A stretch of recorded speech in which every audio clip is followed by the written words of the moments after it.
ازيكم عاملين ايه؟ انا هبه ودي قناتي. النهارده مع بعض هنعمل اكله لذيذه قوي وتعتبر من الاكلات الفخمه كده مع ان مكوناتها بسيطه جدا.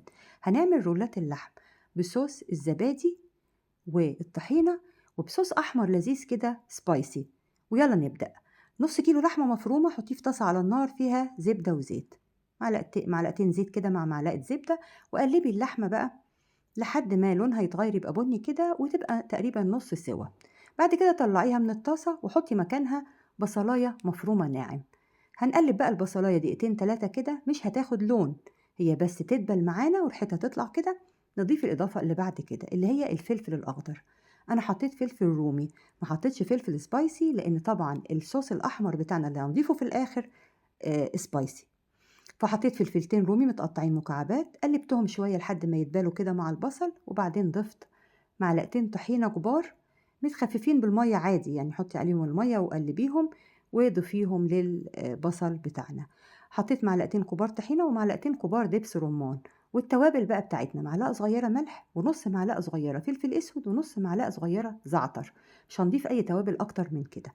قلبي بقى كله مع بعضه كده، وبعدين هنضيف معلقة كبيرة صلصة طماطم. لو ما عندكيش صلصة طماطم حطي 3-4 معالق كده عصير طماطم.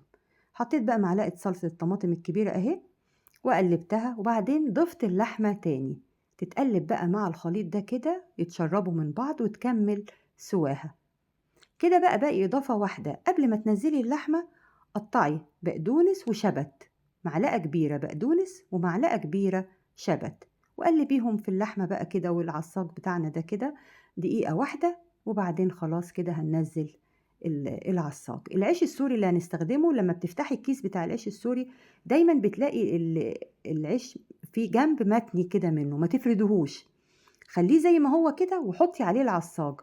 ليه بقى؟ العصاج بيبقى طبعا فيه سوائل، فلو حطيناه على العيش بس كده هيتهري مننا ويتقطع، لكن كده لما هو متني هيتحمل شوية معانا. قفلي الجنبين كده وبعدين اعملي الرول بالشكل ده، وادهنيه بقى زيت، ادهنيه سمنة اللي يريحك، وادهني الصينية اللي هنستخدمها برضو سمنة او زيت. والسكينة بس تكون حادة كده علشان تقطعي بقى كويس. قطعي حتت متساوية بالشكل ده ورصي بقى في الصينية. كرري بقى العملية دي لحد ما تملي الصينية وتخلصي كمية اللحمة اللي عملناها.